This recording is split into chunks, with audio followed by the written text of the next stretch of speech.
Okay, hello. Welcome to this Oscars 2019 nominations discussion with me, Luke, obviously. CP from Willie Screedia. CP, say hello. Hi, I'm CP. And Bryan from Bryan Lomax Movie Talk. Bryan, say, I was wrong about Justice League.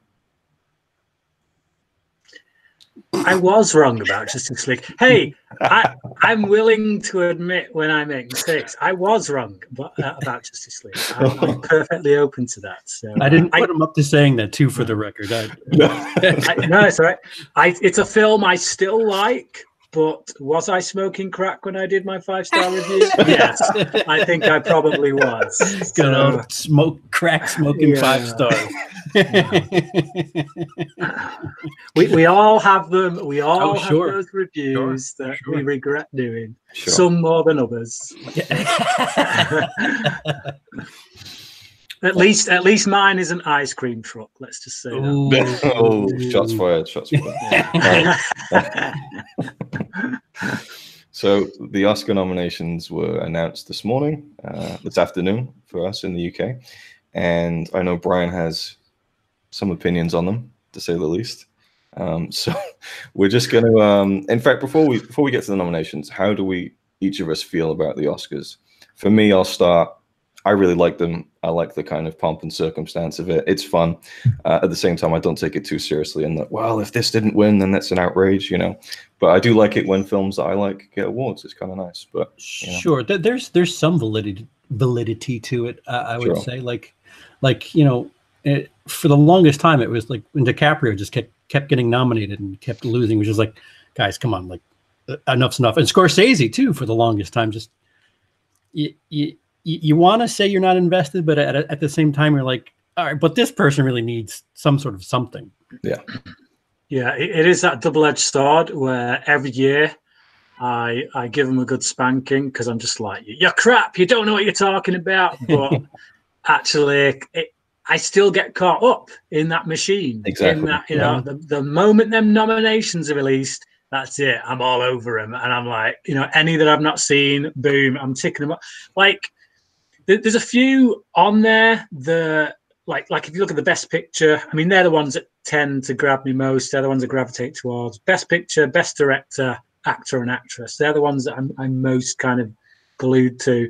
And when they come out and they're released every year, there'll be a handful on there that have either not been released in this country yet, or they came out and I thought, they're trying for Oscar glory, but I'm not sure that sounds like it'll make it really. So I avoid it. And there's a few of them on the list this year. So like I've already got tomorrow booked out for catching up on the ones in that list that I'm not seeing. So I'm going to go and see Bohemian Rhapsody tomorrow, a film that I honestly didn't think stood a chance of getting nominated. Primarily because I've heard so many people kind of about it. I mean, I know you was it? Oh yeah, it was Cody. He liked it quite a bit, didn't he? But I've heard like a lot of people they kind of avoided going down. You know, like they Bryan, have you seen The Doors? I'm. Is that an Oliver Stone? Yes. Thing? Yeah, I'm not a fan of Oliver Stone, so I steered clear of it. Okay, so the movies light fare. They don't really get anywhere close to Freddie's tumultuous.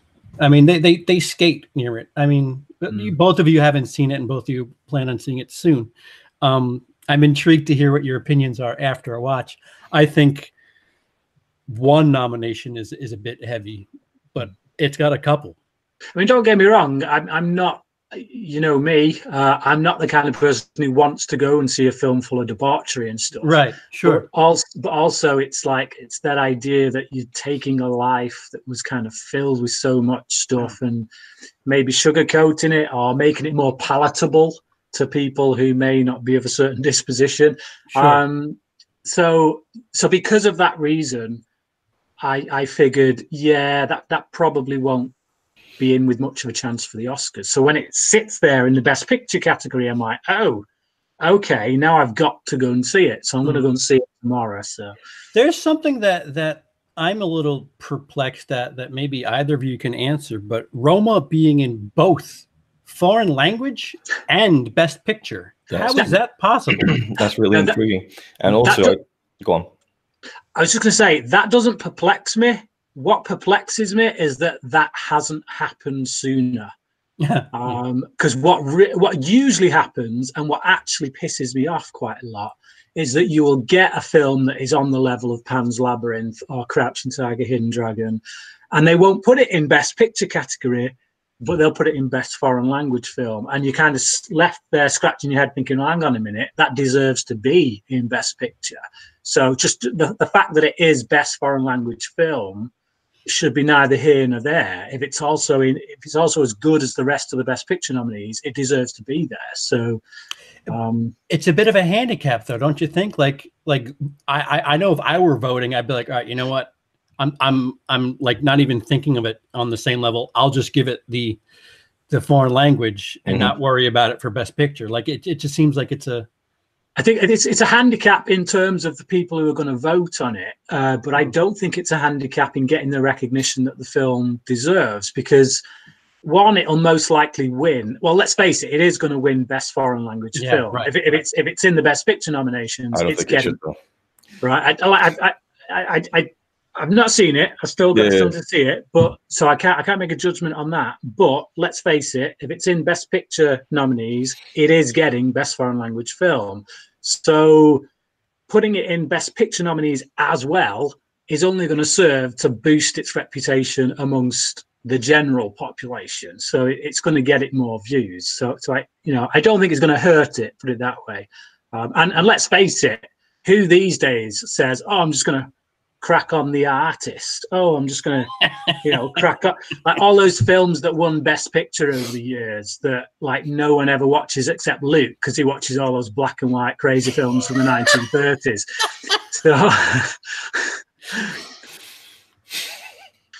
Luke, your take on the double nomination? Well, it depends, because I don't know whether it is a case of, okay, so all the votes come in and then you have like the big overlord going, well, I'll put this and this will win and this will win. I don't know whether it's, it's down to the single votes. And so it depends on who even watches them. I don't know how the foreign picture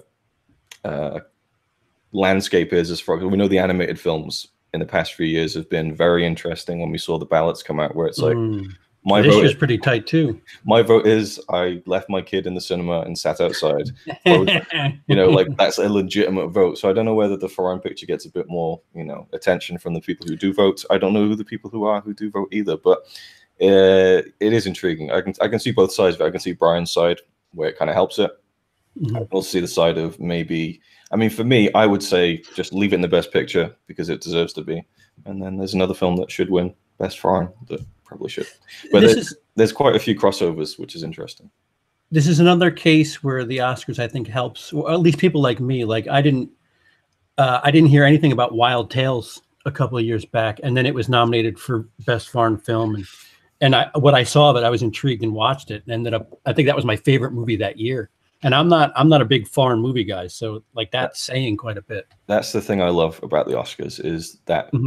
If it gets nominated, people are going to go watch it. If it's from I'll have a look at this, or if it's in the case of Bryan and myself, it's like, well, I'm going to see if it really is that good. There definitely is that, but that just helps, I think. Sure.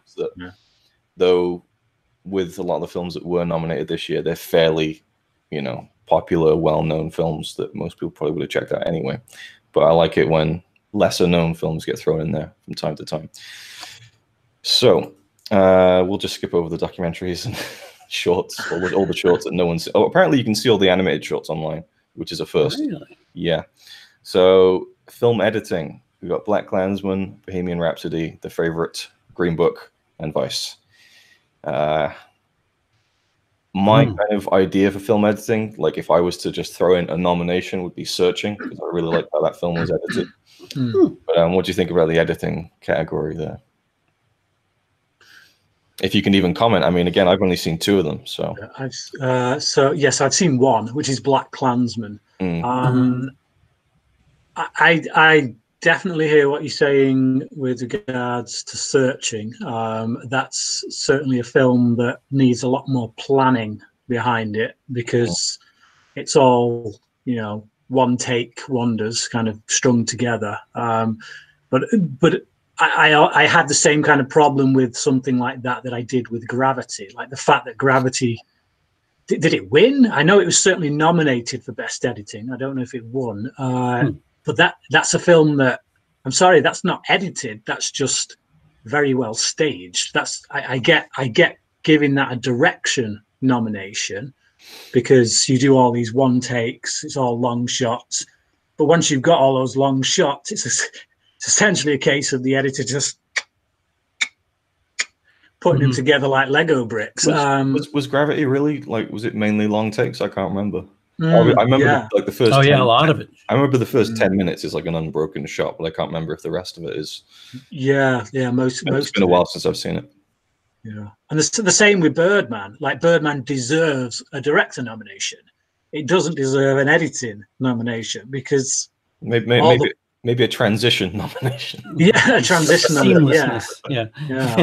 All the planning goes into, you know, getting those big one takes, and that's where the skill comes in. Have either of you seen Victoria? No. No, it's a foreign film from a couple of years ago. I think it's like 2 hours 10, and it's just one shot. Like no gimmicks, like a proper one shot. Wow. And it's really impressive. It goes all around Berlin during a night. But yeah, great editing.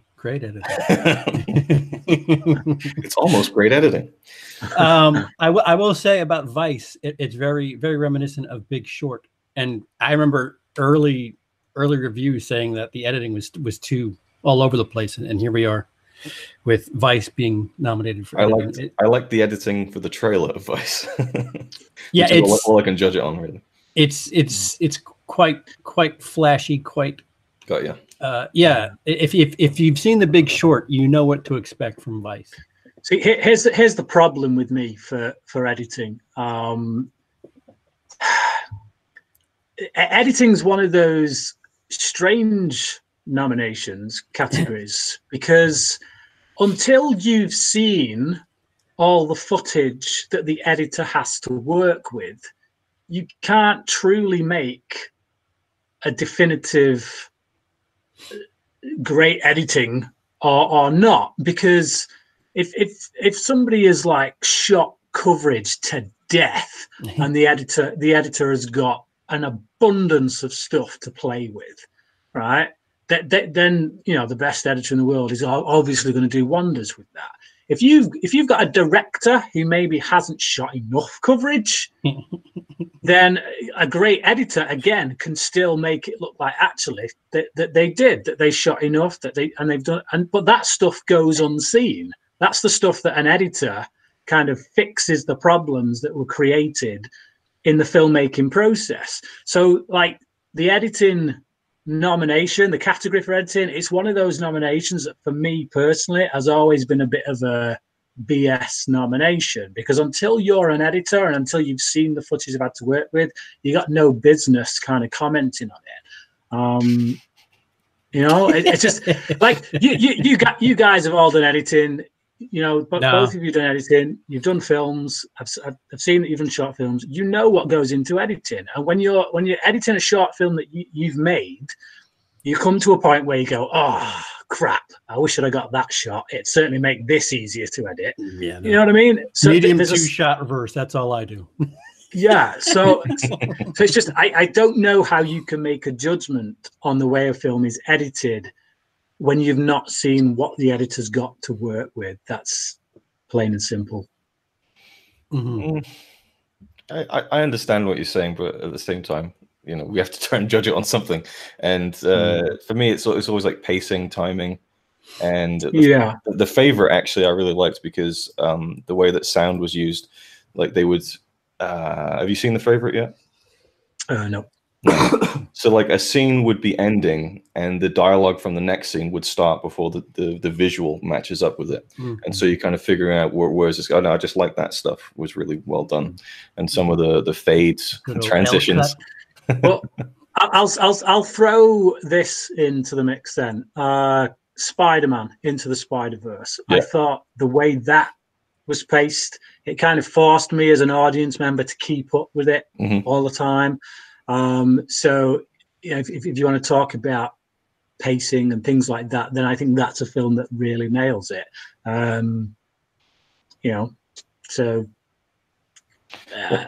one thing I've never understood about animated films, not that I've ever looked into it, but as far as editing goes, like, is it more just in the planning of the storyboard and like which shots are animated and it gets kind of edited beforehand? Like, I wonder if an editor of an animated film has to cut things off or not, you know? Yeah.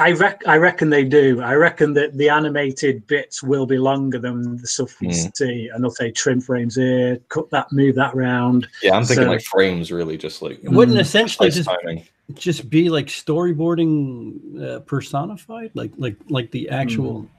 Yeah. See, what I get confused is with sound editing and sound mixing. What? Yeah, I got no clue on that really. What is the difference? Well, sound editing is to do with I believe it's the difference between the sounds that are created and where you put them, and then the difference. So Foley work, basically. Yeah, and then the difference between that and then the way in which they're kind of melded together, so to speak. And mixing. I'm assuming the mixing would be like the levels of everything, and kind of balancing a lot of the stuff, especially if there's a lot of music and sound effects and whatnot. Yeah. Like, I'm always surprised if a Christopher Nolan film or a Michael Mann film gets a nomination for best sound mixing, because I can rarely hear a word that's being said in one of his films. We'll jump right into that. Actually, best sound mixing. We got Black Panther, Bohemian Rhapsody, First Man, Roma, and A Star Is Born. And I would say the way that sound is used in First Man is pretty damn good. So, but then there's sound editing, which includes all of those, but also A Quiet Place. And I'm not sure how to even judge that, really, thinking about it. Yeah, I did love when we went into the perspective of the blind girl, and it all went completely. Yeah. That was really nicely done. Yeah, but this is why I think there needs to be, within the Oscars themselves, I think that with regards to how the voting is done, the votes should be made up of people in the chosen field. So if you're not a cinematographer, you should not be allowed to vote on cinematography. No, it's the Oscars now. No hosts, no voters. But voters it's just from. Go ahead. I'm sorry. Yeah. But it's like if you're an actor, you spend all your life acting. You know, you're not a cinematographer. You don't know what goes into how to light a scene and that. It's a hell of a point, Brian. You shouldn't be voting on best cinematography. So yeah, I mean, I've not seen A Star Is Born, but I've seen enough footage from it to know that Hereditary is a much better shot film with regards to cinematography. Pick a great horror movie from this year, and I'll put it in its place. Annihilation, Hereditary. Annihilation. How did I even forget about that?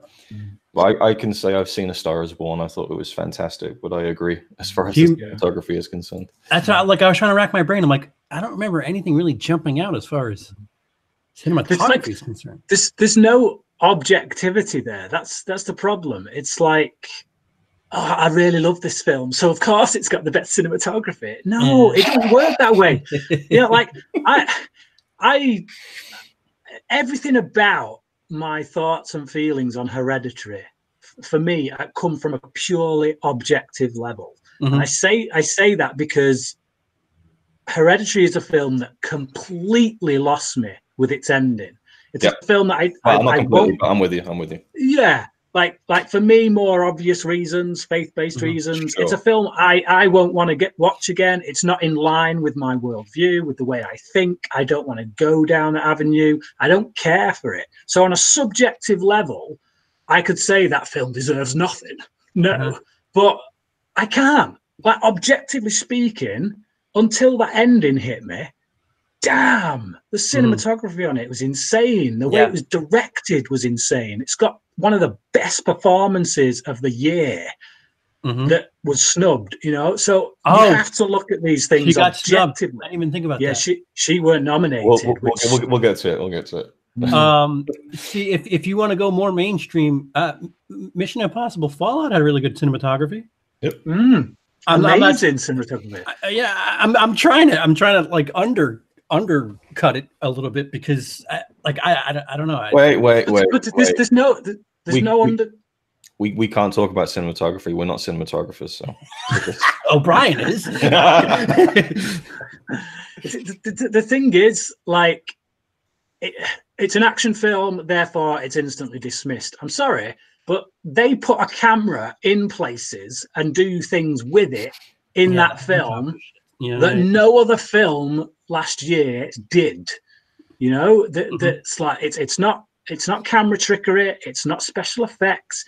They've literally got cameras in places doing things that you do not have to do on a drama with a few actors in a room. You know, it's like that film deserves a nomination when it comes to things like directing, cinematography. But because it's an action film, boom, no chance.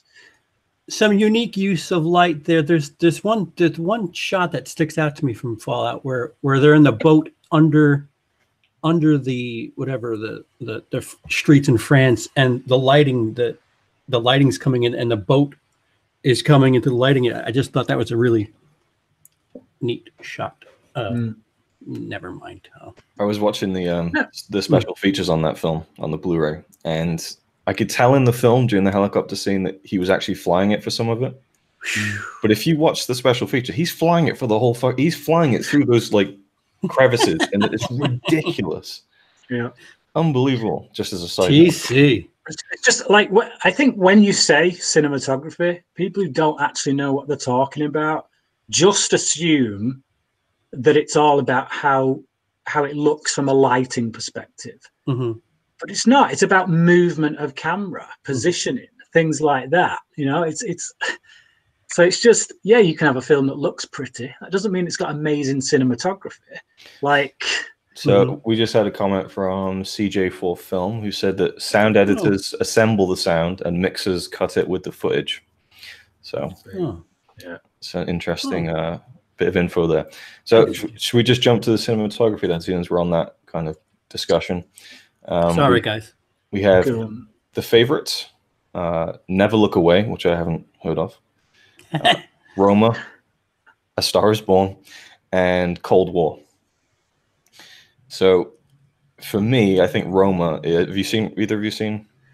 I haven't seen Roma, but that's on Netflix, isn't it? Yes. Yeah, I'm going to check that out tonight. I think cinematography-wise, that's just one of the, it's just stunning. Like the black and white photography, but the framing, like the opening shot of the film is literally just like a bit of concrete floor with some water washing up and down it for a few minutes, and just something about like the symmetry of the composition was really like just enjoyable to it. Yeah, right.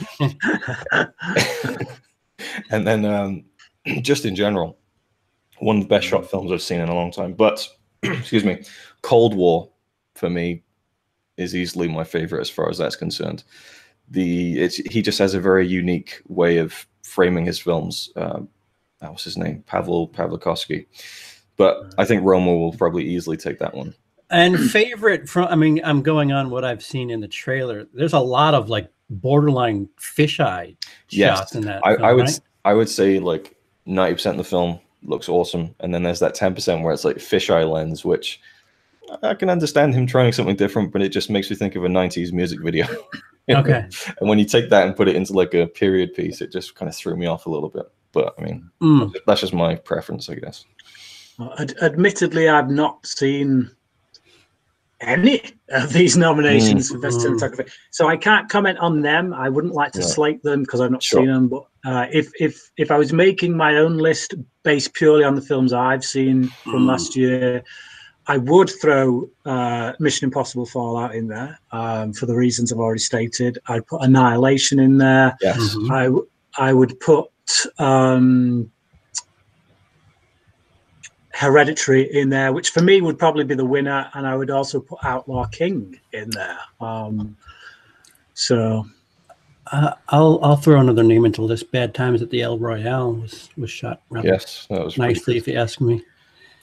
Well, I've seen 4 of the 5 nominees, and I will say A Star Is Born doesn't really fit in there. Sticks out like a sore thumb. But I did think it was shot well, just not enough to be kind of remarkable.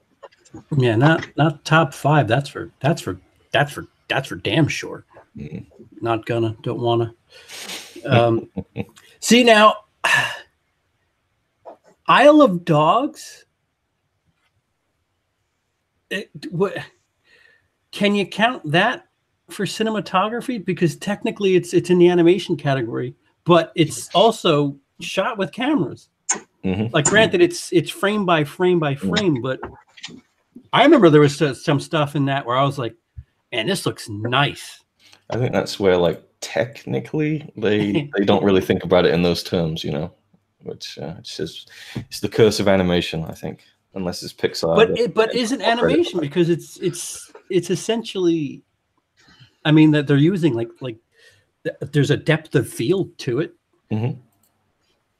No, I agree. I just think that, like, as far as the, you know, a voting board goes or whatever, they wouldn't even consider that. Bunch of jerks. It might even be because obviously the studios pay to get put into consideration, so perhaps they would have thought, let's not bother with that. I don't know. Why bother? Then again, if you saw the Disney for your consideration for The Last Jedi, it's like, wow, they're putting everything in there. So maybe they do. I don't know whether you, like, I don't know what the process is. Whether if you pay to put the things from your film into consideration, whether you pay for the film and then as many nominations as you want to throw in, or like it's nomination by nomination. I don't know, but that is a good point. Best foreign language, Capernaum, Cold War, Capernaum, Cold War, Never Look Away, Roma, and Shoplifters. So again, I don't think I've seen 3, and of course you have. Obviously, if it was my overlord decision, I would give Cold War the award, and then Roma would be more in contention with the Best Picture. But I'd put Cold War in the Best Picture category as well, and it's also nominated for Best Director, which is pretty shocking to me, actually. I'm gonna claim ignorance here. Fill me in on Cold War. It's a Polish film from a director who made a film a few years ago that I thought was fantastic, Ida. Black and white also, Brian. And I don't know what it is. Like, the way he's got this specific framing style. He films it in square ratio, 4:3, whatever the technical term is for it. And it's always this these shots of characters very low in the frame, and there's a lot of space above them. And it's just a really interesting. It looks like every shot looks like a classic photograph. Or a shitty YouTuber doing a video. I'm sorry. It's exactly it. Probably where he got his inspiration. And it's set during the Cold War in, well, not just Poland but Europe, really. It's just this romance story, and I won't go into it too much, but it's a beautiful film. Probably the best film of last year for me. So I'm glad that it got Best Foreign nomination, but the Best Director is quite stunning to me that it would even get in the contention for that. Yeah, I've seen nothing. Yeah, Shoplifters is very, very good. I'll say that much. So we'll go to animated feature next. Little tougher this year. Incredibles 2, Isle of Dogs, Mirai, Ralph Breaks the Internet, and Spider-Man Into the Spider-Verse. Thoughts? I would go with Incredibles 2. I watched Spider-Man just yesterday. I really liked it. Really liked it a lot. Like I say, editing wise, thought it was great. I thought the script was amazing. It may even be the best Spider-Man film, quite frankly. I think it probably is. I wasn't quite as taken with the animation as a lot of people. I felt like I was watching a 3D film in which somebody had forgot to give me the glasses. Yeah, Connie said that in the first time. Yeah, she was like, you know what? It's meant to be 3D. Yeah, it's like, when you take the 3D glasses off and you see like the blurry lines. Yeah. That's literally what it looks like all the way through, and it was messing with my eyes.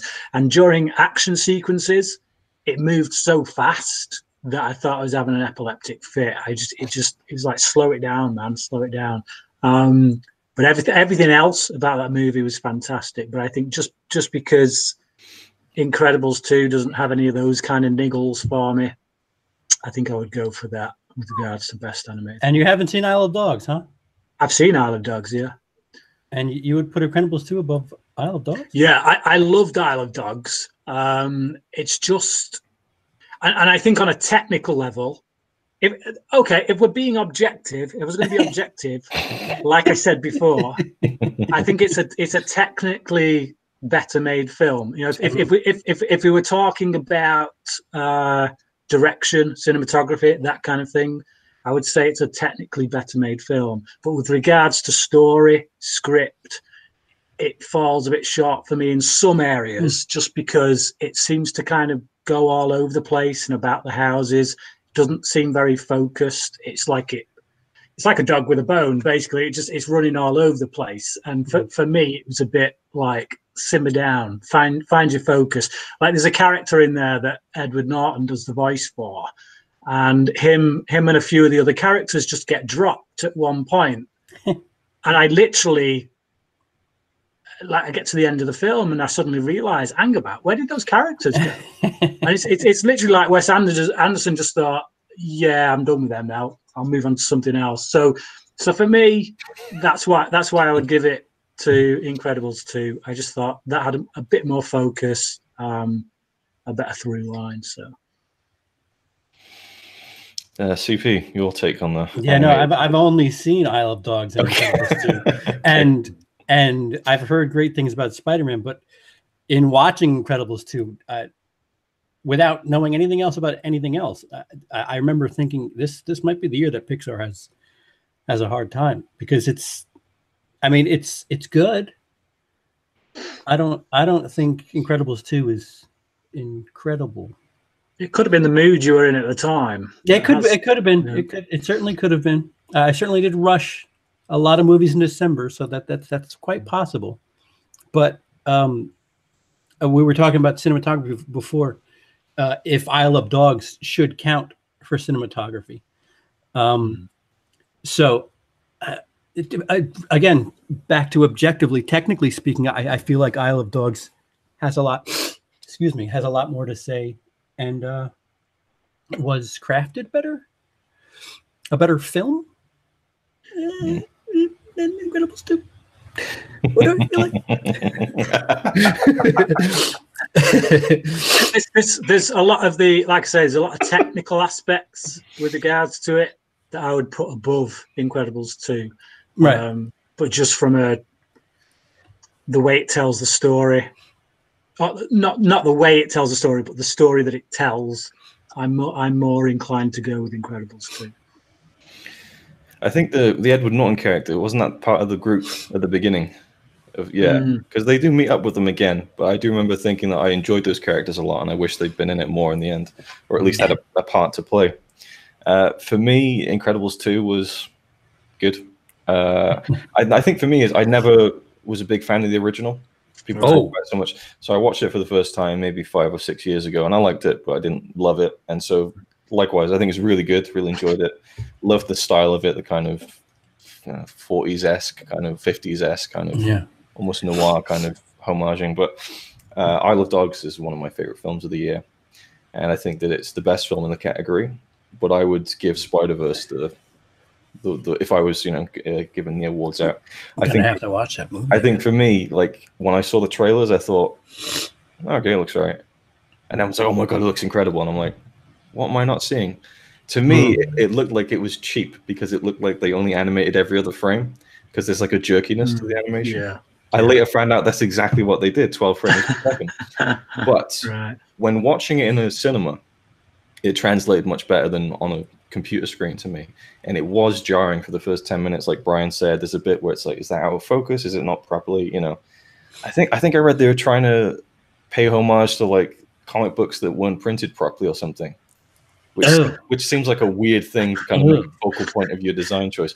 But I just think that it's an animated film in a style I've never seen before, just the way that it's done. And I think that the story is great, and it just completely surprised me. So I think I would say that one. I think it probably will win. Maybe not. I mean, they might just, again, Pixar is usually the company that gets all the awards, regardless of, give it to Pixar.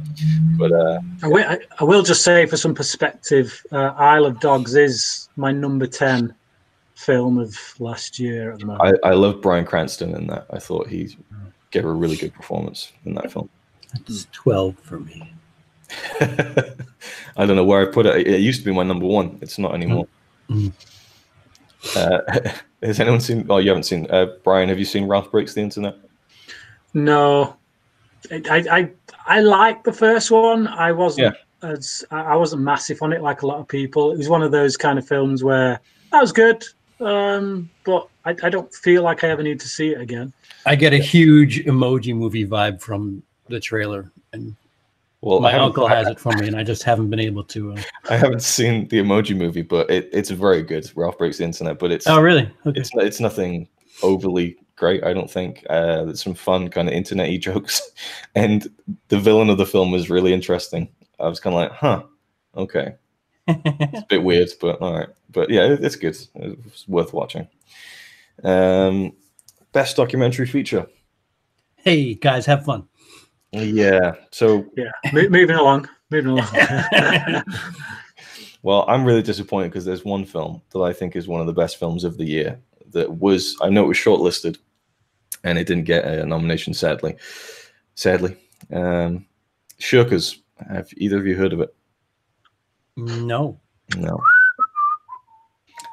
Fantastic film, right? I'm going to tell you what it is because I want people to, because I haven't talked about it on my channel, I don't think, so I'm going to kind of air it here. It's a documentary about a woman who was born in Singapore, and I think in 92, when she was about 18, 19, she made a film, independent film with her friends, like a road movie set in Singapore. And she made it with this friend she had, this older American man. And he helped them kind of get the film stock and everything, and shot the film. He directed it. And then he said, okay, we've made the film. I'm going to take the footage and I'll let you know when, editing starts.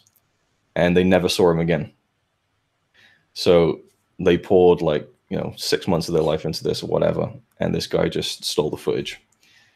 And so now, 25 plus years later, she's made a documentary also called Shirkers about the story. And she did actually get the footage back a few years ago.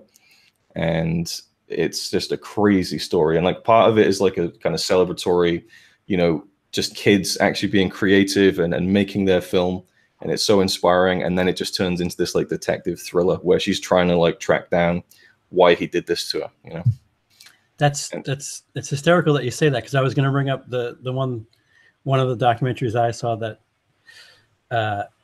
I quite enjoyed. It's They'll Love Me When I'm Dead, which is about Orson Welles' one of his forgotten films from the 70s, and it just documents everything about that process. And Netflix went ahead and bought out the footage and edited it, and it's that film is technically a 2018 release.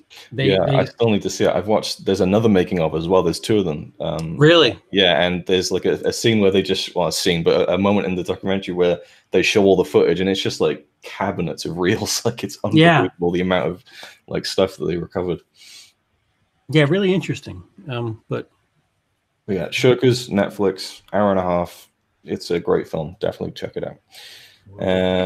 I've only seen Minding the Gap in the documentary nominations, and that was really good. But moving on. Original score. Black Panther, Black Klansman, If Beale Street Could Talk, Isle of Dogs, and Mary Poppins Returns. Uh-huh. Mm-hmm. I actually would... I loved the score for Isle of Dogs. Really different and unique. Sparse at times, but I would say Black Klansman had a really emotive score, so I would probably pick that. But the other two I can't speak to. I'm trying to. None of it jumped out at me. It's been so long since I've seen. Just roll over it. Just keep going. I'm trying to find. I'm waiting on Black Klansman in the mail, actually. So. Best score. Where's Klansman, Panther, If Beale Street Could Talk, Isle of Dogs, and Mary Poppins Returns. I haven't seen Mary Poppins or Beale Street. If it's from them, I'd go with Isle of Dogs, because that was a score that I really zoned in on actually when I was watching the film. Just those tribal drum beats. Oh right, yeah. It opens up, yeah, like when the film opens up and you got those sumo-looking guys just kind of beating them drums. Mm-hmm. Just yeah. I was really into the score on that. So, of those, that's the one that kind of stands out to me. I just keep thinking of like the climactic scene in Black Klansman and the way the score is just building it and just awesome. Yeah, like I said, it's coming in the mail, so I'll rewatch it. So something that didn't register with me there. So we have Best Original Song, aka the Lady Gaga Award. We'll move on from that. There's just no. I think it's a great song, but there's just no. I think it's a great song. There's no competition. It's winning. There's no need to mention anything else. Best cinematography, we already talked about that. Costume design, we don't really need to go into. I mean, wait, it's got to be the favorite, right? No. Favorite, yeah, the favorite is nominated for. See this. I do want to say something just about costume design while we're on it. Yeah, sure. Where is it? I'm trying to flip in. I don't know what list you're reading from or website you're reading from, but it doesn't seem to be in the same order as mine. So I'm having to jump up and down. Costumes. Read out the nominations again. The Ballad of Buster Scruggs, Black Panther, The Favorite, Mary Poppins Returns, and Mary Queen of Scots. No. Okay. This is the one category where I will fully give it up to Black Panther. I think the costumes in Black Panther are absolutely stunning. Some of those scenes where they're in Wakanda and all the different tribes come out and they're all stood on them rocks and the camera pans along and you just see an abundance of different costumes, some strange kind of earpieces and neck pieces, and it's just amazing. I'll agree with you there because my initial reaction is The Favorite. They did great costumes, but that's kind of. I think I read it's not completely historically accurate, but at the same time, they are working from something that existed. With Black Panther, they're creating, well, I guess they kind of take inspiration and stuff, but it's kind of almost creating a new world in a sense. So maybe doesn't take place in the 1800s, not going to win. Exactly, yeah, that's the thing. It's kind of the period piece award, isn't it? Really? It's almost like, and again, it's that thing about people who vote for things that they've got no business voting in. I think as soon as you say best costumes, people go costume drama. What costume dramas have we had out this year?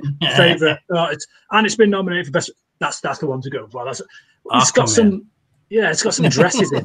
But the thing is, Aquaman would be a worthy nomination. You know what I mean? Because you've got so many different kind of designs going on in a film like that. Whereas you get a film like The Favorite, you're of a particular period. The designs are very similar, from one person to the next, and you've only got a handful of characters in it. You got a comic book movie in which all these different clans come together. They've all got their different dress code depending on the clan. How about this, Brian? Does CGI matter in this at all? No, because it's about the design of the costume. The design starts on paper and they translate that to screen. So it doesn't matter whether the costume itself is CGI or not. What matters is, what does that costume look like once it's on screen? What do you think about the design of it, of the thing they're wearing? Yeah, no, it sounds right to me. Next we have Best Weight Gain, Christian Bale for Vice, Charlize Theron for it's Best Makeup and Hairstyling, Mary Queen of Scots, Vice, and Border. Haven't seen Border. I haven't seen Mary Queen of Scots, so I've seen Vice. So, and I think we didn't touch on visual effects. Solo, interesting. Man. Christopher Robin, and Avengers Infinity War. What's his for effects? Visual effects. Visual effects. I would say that Thanos is probably the most impressive thing I saw last year, visual effects wise. Because with digital characters, there's just certain points where it doesn't look as convincing, and I think that's probably one of the most successful attempts at that I've seen, as far as just looking like an emotive face and translating a performance. But there's a lot of good ones there. Am I the only person that thinks that Ready Player One was cluttered? When Kind of. I think that's almost kind of the point. There's so many Easter eggs in every single frame. That wasn't nominated, was it? It was. Yeah. Are you kidding me? That was nominated for Best Visual Effects. Well, Yes. the whole movie's visual effects, isn't it? I can see Yeah, I why. know, but What? What's the issue? What's the issue? look, We haven't even got to the big one yet. I like Ready Player One, but Yeah. the effects in that film at times just get too cartoony. Well, that's You the may- point. you may- It's meant Yeah, to but be a you- video game. It's a video So game. if you're going to go down that route, then you may as well go with a film like Incredibles 2. It's just, Aquaman. But then, you but know. you need to have the human element plugging into the video game, and the kind of the contrast of the virtual world and the real world, and how that plays into it. I think. For me, it's about I should get through a film, and the best visual effects. You should be able to get through the film and not think that was a visual effect. You know, it's like You can't do that. Ready Player One. I know you can, and I get why, but it's almost like that concept for that film becomes an excuse to not then put as much effort into the visual effects. Whereas you take the bear scene out of Annihilation, I was so engrossed in that scene. I was so scared and sweaty palmed in that scene, because what I was looking at on screen to me felt like a strange hybrid human bear thing that was genuinely going to kill these people. Take the whole third act of Annihilation. Yeah, I didn't look at it once and think I'm watching a load of nice visual effects. Could have done with a bit more work on that one. Whereas constantly throughout Ready Player One, I did. And so, you can say, oh, well, it takes place in a virtual world. But to me, that sounds like an excuse. It's not. It sounds like an excuse to get. It's just when you've got, it's set in a future in which the special effects would be so realistic that a whole world that they've created, you should be able to buy that actually you can barely separate yourself from this world and the real world. So when you've got like human characters with skin and things in that world, then I should be convinced by the special effects that they have skin, and I'm not. I'll tell you what, that Shining scene. I don't think that's even achievable though. At this point, you'd have to spend like billions of dollars, years to do it. There's must be at least 2 hours of if not an hour and 45 in that virtual Oasis world. That has never been done, I think, on that level. So it'd just be almost impossible to achieve. So I think making it look a bit cartoony to maybe make it a bit more manageable, it fits within the concept of it being a video game. But I wouldn't say that it is worthy of winning by a long shot. But I think it's fine to be nominated. Brian agrees. It's cluttered. I just think that the award it shouldn't be given to the film that has put the most work in. It should be given to the film in which the special effects look the best, are the most seamless. Sure. Yeah, where you look at them and you don't think I'm watching a special effect. And for me, Annihilation would take it easily over Ready Player One. I think that the special effects in Ready Player One were a lot better than Annihilation. Though. I'm just kidding. Oh. I'm just kidding. No, my pick would still be Infinity War purely for Thanos. I think that's the most impressive visual effect I've seen last year. But I agree. I think Annihilation should have got something actually, because that something. Yeah, it really services the story, particularly the bear scene, as you mentioned. Like I said, the third act is the third act is pretty mesmerizing and impressive. Yeah.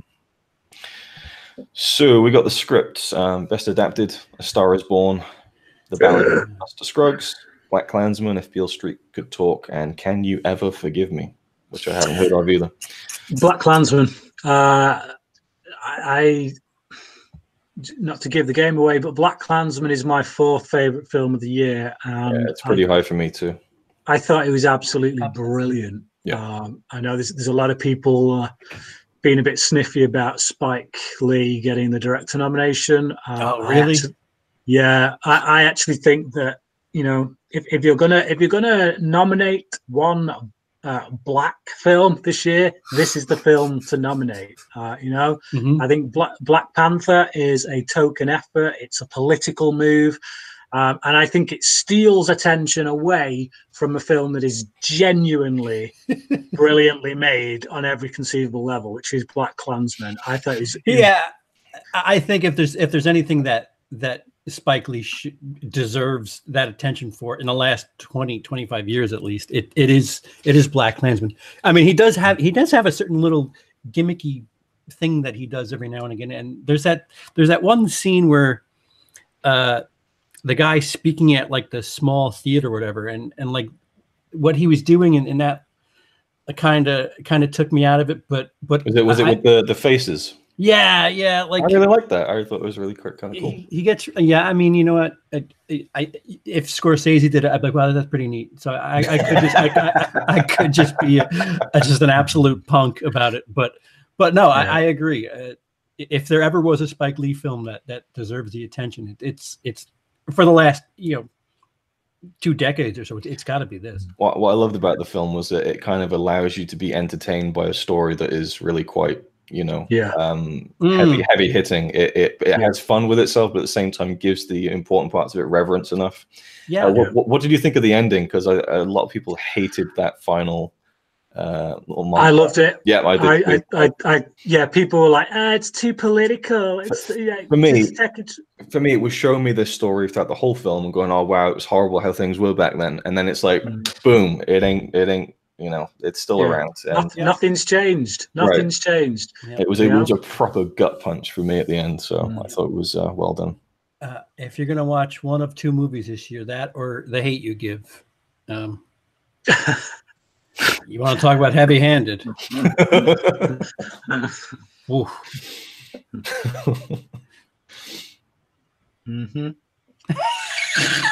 Moving on.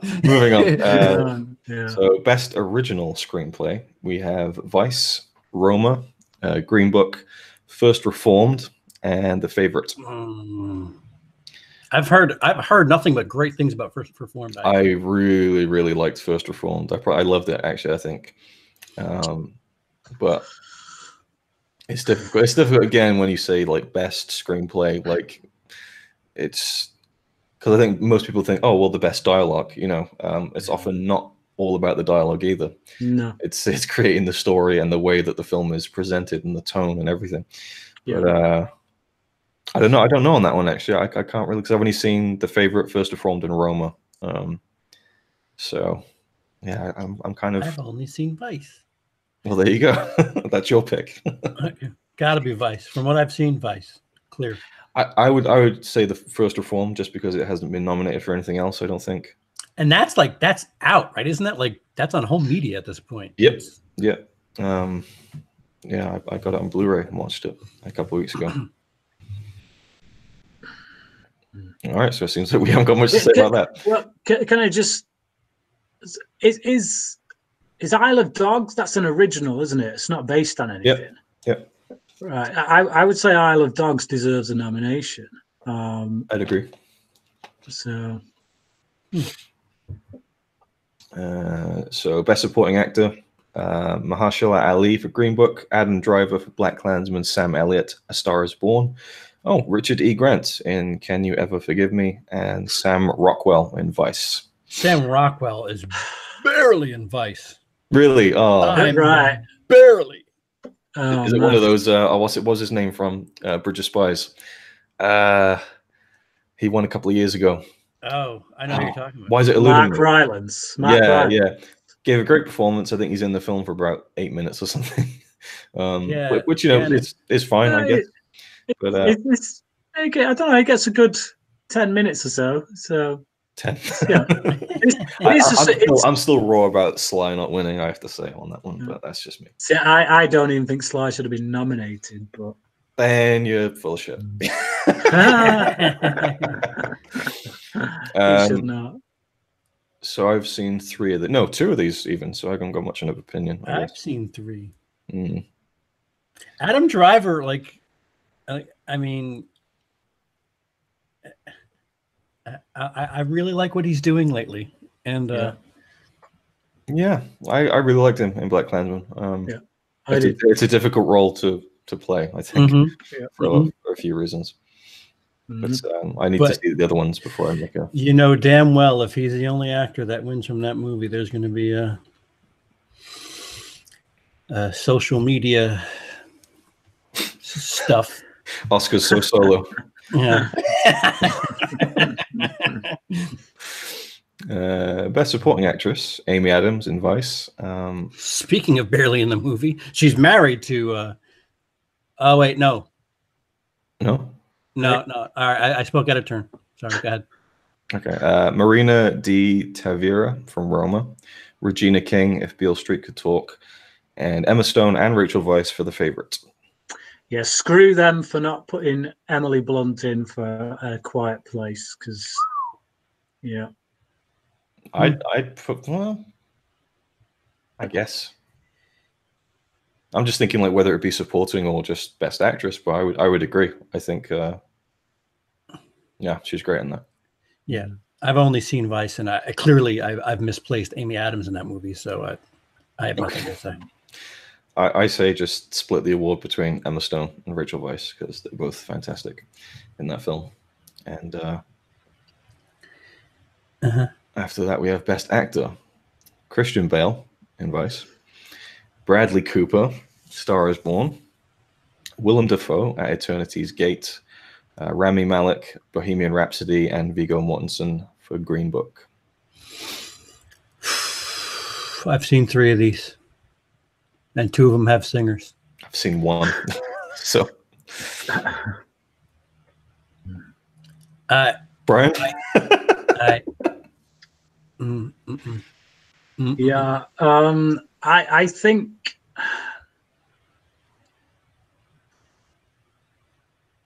it's a tough one because, I've not seen any of these films, which obviously makes it tough. But yeah, there you go.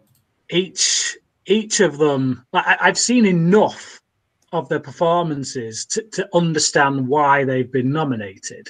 Like on Bradley Cooper's side of things, one, he's having to perform on multiple levels because he's singing as well, but he's also directing the movie. So I think it's very hard to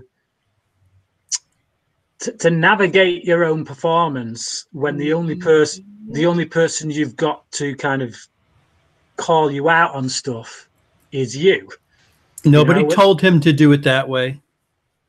He could have had an actual different director. That's taking away from the category. Don't you think? You know what I mean. It's no, I know what you're saying, but when you've just got to concentrate on your performance and you've got a great director who's pulling things out of you, who's noticing they're going too much that way, they can bring you back, this, that, and the other. When you're directing the film and you've got to do that with yourself, it can be. I just think it'd be very easy to fall down a tunnel. Which have you seen it? Blinded by have you seen A Star Is Born? I've not seen A Star Is Born. I've been listening to the soundtrack a fair bit, and I've seen footage from the film. So like I say, I can't judge. But yeah, yeah, no, he.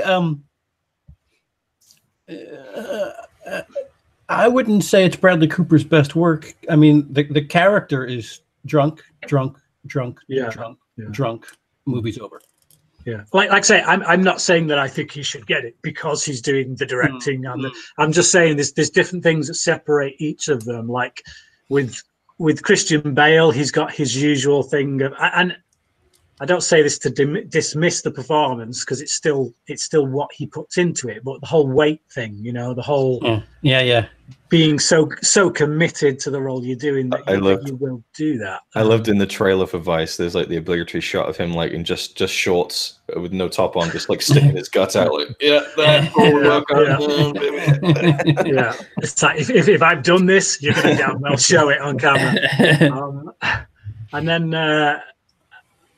Rami Malek, for obvious reasons, he's becoming not just a made-up character, but someone that is so iconic that we've all got an opinion on it. Like regardless of whether the movie is good or bad, the main thing that people will judge is his performance as Freddie Mercury. We all know who Freddie Mercury is. We've all seen footage of him.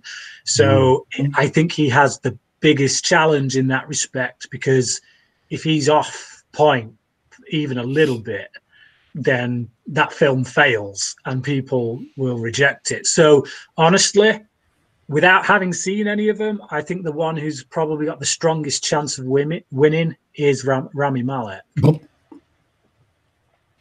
Have you guys seen the British docudrama about Freddie Mercury? No. It might be about 5 or 6 years old. The guy who played Freddie Mercury in that, I thought nailed him better than Rami Malek. I'm not trying to disparage Rami Malek by any stretch, but it seems I can't think of like a lot of examples, but it does seem like playing an actual person seems to win awards, not just because of that, but there is a trend, I think. Of, did Natalie Portman win for Jackie? I don't think so, because she nailed Jackie. So yeah, it was a cold character though, wasn't it? And I think again some of that subjective thing comes into reasoning there. Like I think I may have voted for Jackie myself in my awards, but like I just think as a character, although her performance is great, the character is someone that is very hard to warm to, and I think that would put a lot of people off. Yeah. I mean, it's like you said, when you're playing somebody that existed. I mean, Jacqueline Kennedy Onassis had such a weird cadence, and Natalie Portman really nailed it. And it's just like, man, that takes something. I don't know. Yeah, lack of warmth. Agree. There haven't been many male performances like leading from last year that I've thought. I'm just looking at my list of my favorite films of last year, and I'm just like, there's not really many. Like, oh wow, he was great. There's a couple, but again, the nominations I've only seen Bradley Cooper. I thought he was great, but I can't really comment beyond that. I thought there's a film called American Animals. And I thought movie. The performances in that pretty much all around was spot on. Evan Peters was really great in that actually. So if you're throwing out any nominations for performances, I'd certainly throw some American Animals way. There's a couple I can think of, like John Cho in Searching. I don't think it's an incredible performance, but just the fact that he carries the whole film is quite impressive. Leave No Trace, Ben Foster, I thought was great. But then I always get impressed by the more understated performances, really. And often Oscar Isaac in Operation Finale, which him or Ben Kingsley. I don't know who would be considered the lead in that. But now speaking to these people here. So how does she feel about Operation Finale? Would you mind going back upstairs? Okay. Well, you can sit here while I talk to these if you want. Yeah. Do you want to just shut the door for us? Yeah, I'm looking through my. Yeah, actors. Nothing really jumps out at me. Yeah, I think it's been a much stronger year for actresses, which we'll get to next, actually. So, is Bryan back on the? Yeah, okay. So we have Yalitza Aparicio for Roma. I'm assuming that's the main character, and I thought she was great.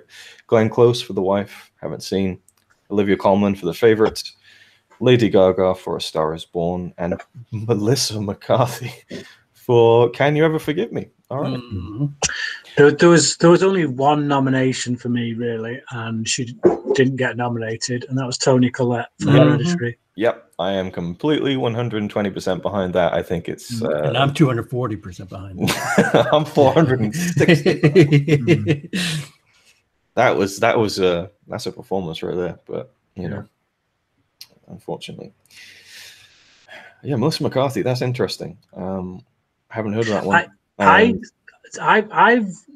not that surprised. I know a lot of people are pretty surprised by Melissa McCarthy delivering a good a great performance, but I actually saw it in her way back in that Bill Murray film. I was gonna say that St. Vincent. St. Vincent. Yep.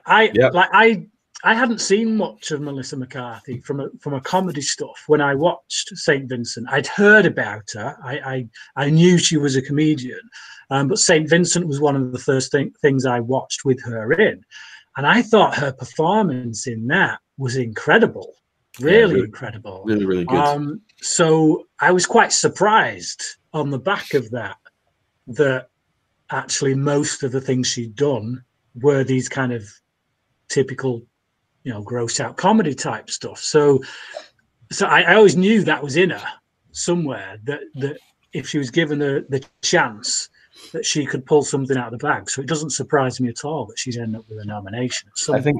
I know she's been doing acting for decades probably, but I first saw her in Bridesmaids and then other films of that thing. Like, yeah, I'm not really the biggest fan of her comedy or whatever. And then I saw St. Vincent. I went, oh, she's actually a pretty good actress when she's not kind of overplaying. Flopping around, yeah. Although I saw one of her, bog standard comedies last year and loved it for some bizarre reason.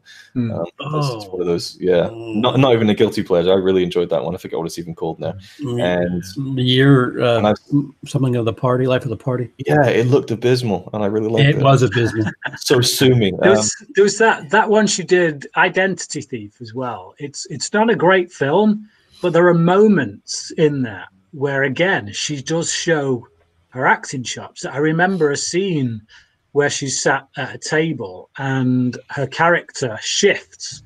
So she goes from being this larger than life, typical Melissa McCarthy bit, and there's a moment where she has to deliver an emotional moment, and she has to do that switch where you switch instantly from the comedy to suddenly it's gone a bit dark. Yeah. And in that moment, I thought, you know what? There's something about her that if you put her in proper roles, that she could really do something with. So I think people underestimate her.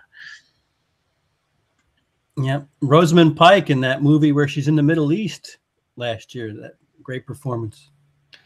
I really think there's something to the man. Nobody. That's a joke because she's in 3 movies that take place in the Middle East last year. Really? Yeah. And Teb, 7 days in Teb. And the one where she's got the eye patch. Well, she's got that. Market sewn up then. Yeah. Typecast.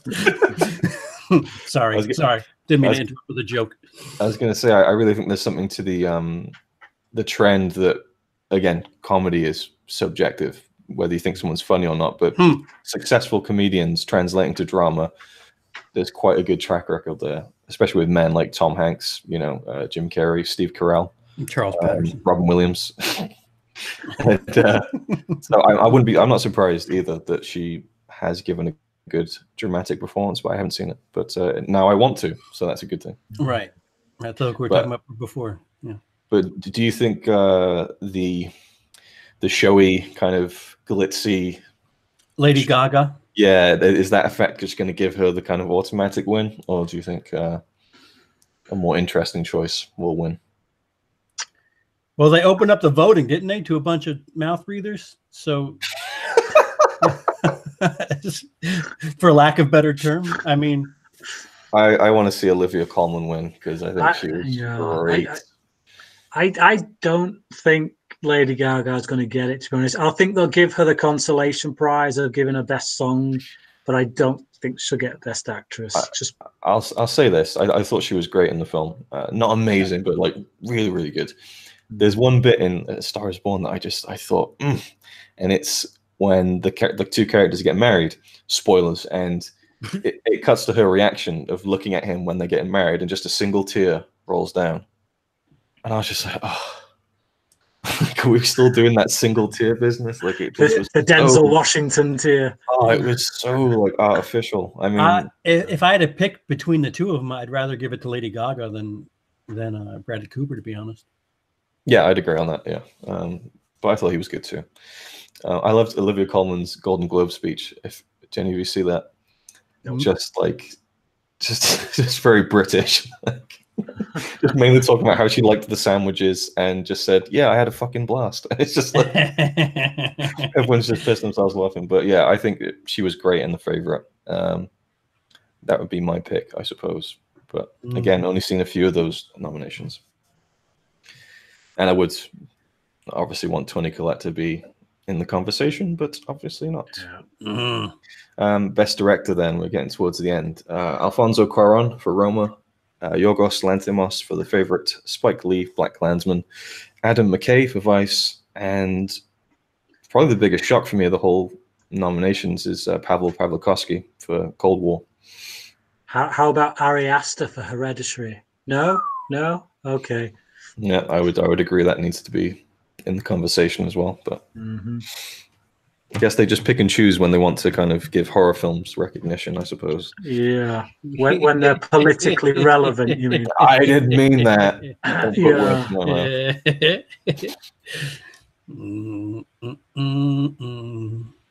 So, maybe if Ari was Ariana, maybe would have got the nomination. So your thoughts on? But I mean, again, how many have we seen? Really, I've seen 2. I've seen 4. Nice. Okay. We're on director, are we? Yeah, director. So, flipping. Seriously, where is it? I think all 4 of the ones I've seen are worthy winners. Really, BlacKkKlansman, The Favorite, Roma, and Cold War.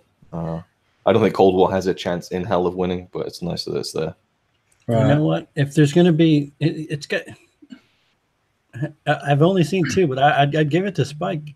I'd go Spike Lee. I like I say, that's coming from someone who's not seen the others, but yeah, I just thought Spike Lee nailed it, and because he wrote the thing as well, produced it, he's so in charge of that film. It's like, I mean, literally, like taking Vice out of the equation, just because I haven't seen it. If any of those 4 won, I'd be like, yep, that's deserving. That's good, So that's probably the best category for me as far as that's concerned. But what was I going to say? I had something in mind and it's completely vanished. Right. So the way I think about the Oscars sometimes is like, right, if a film's up for Best Director and Best Picture, and there's 2 really good films, I'd say give one the director, give one the film. But then oftentimes you have like a clean sweep, right? So it'll be interesting to see if Cuarón gets one of those years with Roma, because Roma certainly is like he doesn't have enough of those damn things. I mean, I know. I win 3 years in a row.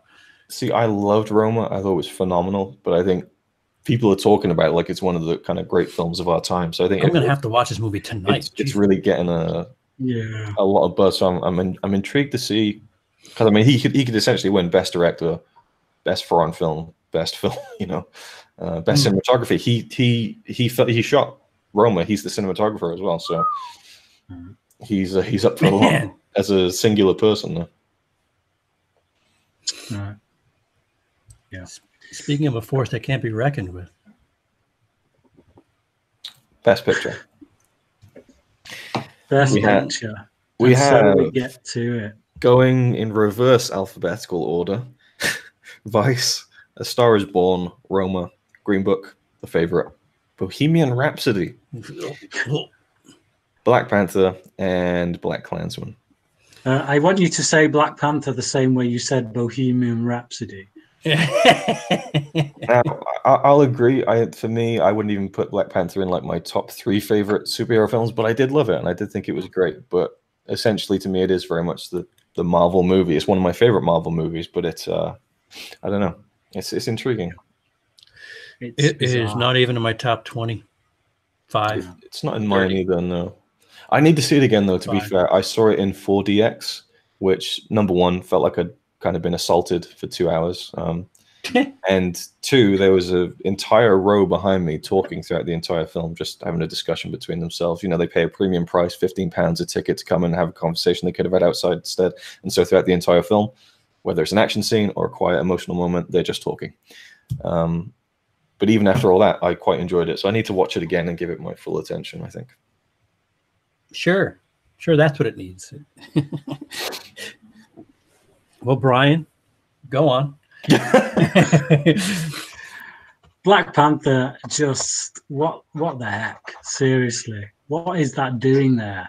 We know what it's doing there. There's only one reason that film is nominated for Best Picture. It's like, am I right in saying this is the first superhero movie, comic book superhero movie, ever to be nominated for Best Picture? Oh, right. They didn't do they expanded after Dark Knight, right? That was the first year. They expanded after Dark Knight. They didn't give Dark Knight Rises a nomination, despite the fact that most critics, put it right up there. At the very least they could have done is given it a Peter Jackson style third part in the trilogy nod. It's just whatever. So Nolan's trilogy, nothing. Black Panther, because it hits some, let's just face it, racial buttons, some boxes that they need to tick. Like we said, it's not even the best superhero movie that year. Not even the second best superhero movie last year. It's shocking. It's strange when the politics and the social messages are so heavily weighted. I mean, it's hard to avoid and not talk about. When you consider the fact that the host was of African American descent, it simply could not host because of things he said in the past. Like, isn't that just hypocrisy personified? I don't. And it's like people will try and turn it into a race issue. So if you're down on Black Panther getting the nomination, you're racist. And it's like, well, I'm sorry, but I'm actually someone who thinks genuinely that Black Klansman deserves to be in those nominations for Best Picture. Right. I put it in my top 4 films of the year. This ain't a race issue. It's not about being racist. It's about trying to be objective and saying, is Black Panther really on such a level with regards to superhero movies, never mind movies in general, that it deserves that nomination? And the answer is no, not even remotely, not even close. And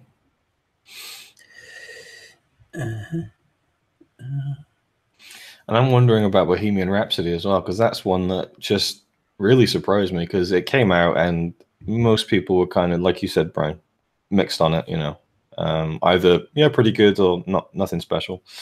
And then just suddenly the awards season hit and it's just like exploded, and it's now like one of the best films of the year. And so I'm intrigued to see it for myself based on that, I guess. Yeah. That is ground proceedings to a complete halt. I would agree in the sense that I wouldn't put Black Panther in my top 20 of the year, but that's neither here nor there, I suppose. It's kind of cultural significance, I think, plays into it, and the huge. But Black Klansman's there, like that's yes, and I don't know. It's I don't think it will win really.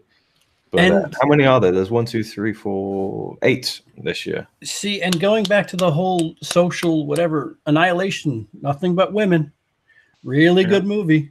Mm-hmm. You wanna. There was a similar push last year for Wonder Woman, wasn't there? People wanted that to get a Best Picture, and again to me I loved that film. I thought it was great, but it wasn't like one of the best of the year or anything. But then it's just one of those things, isn't it? Often the Oscars aren't the best films of the past year; they're the best films of the past 3 months, and a couple from a year ago, just to make you feel like it's the last year. And so it's always like an odd, selection at times.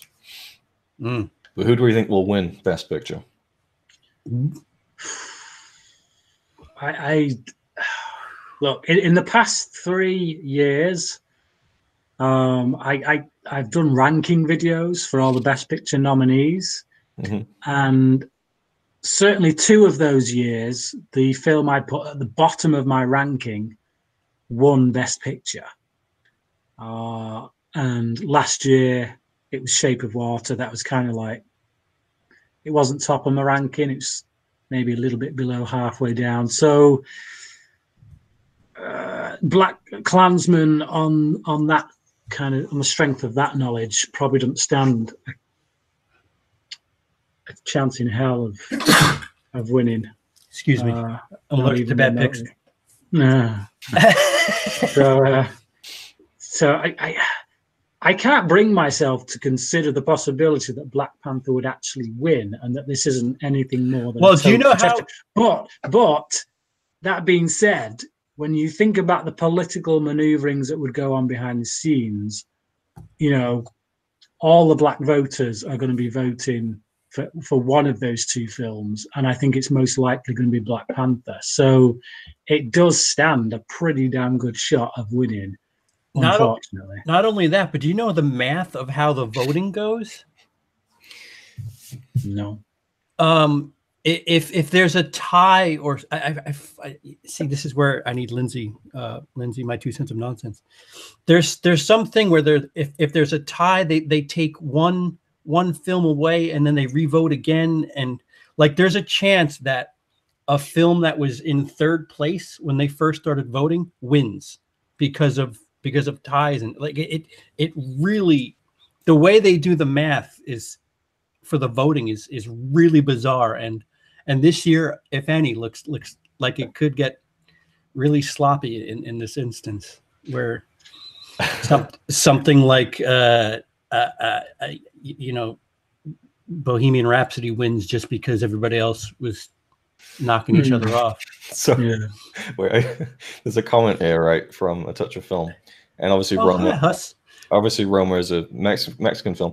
He says, "I think Roma will probably win, especially with all the talk being about the wall." It's not a bad point if you want to talk about, you know. That is a good point. It's a brilliant angle to look at it, especially with, you know, current talk. And Hollywood being so left. Sheesh. Anyway, so I think that's about wraps up our discussion on the Oscars. I don't think there's anything else that we missed. A Star is Born. Nope. Star is Born is going to win by accident. Oh, we didn't do production design, but who cares about that, really? I care a little bit about production design. I was kidding. That one had Black Panther, The Favorite, First Man, Mary Poppins Returns, and also Roma. Yeah, Isle of Dogs nowhere to be seen in that. Yeah, another good point. Yeah, I mean that's such an impressive film just on that technical level. Like when you, especially that shot, like the scenes in the theater. Yes, like but it's like every face you see is like an individual, you know, puppet. Well, maybe they tricked it. I don't know, but regardless, but that's a film in which every single thing you see on screen has been designed. You know, crafted, it's not like one of these other films where you find a location and then you dress it and you design things that you put within that scene. It's a film in which there's nothing there that has not been designed by someone somewhere. You know, if that's not up for best production design, I don't know what should be. So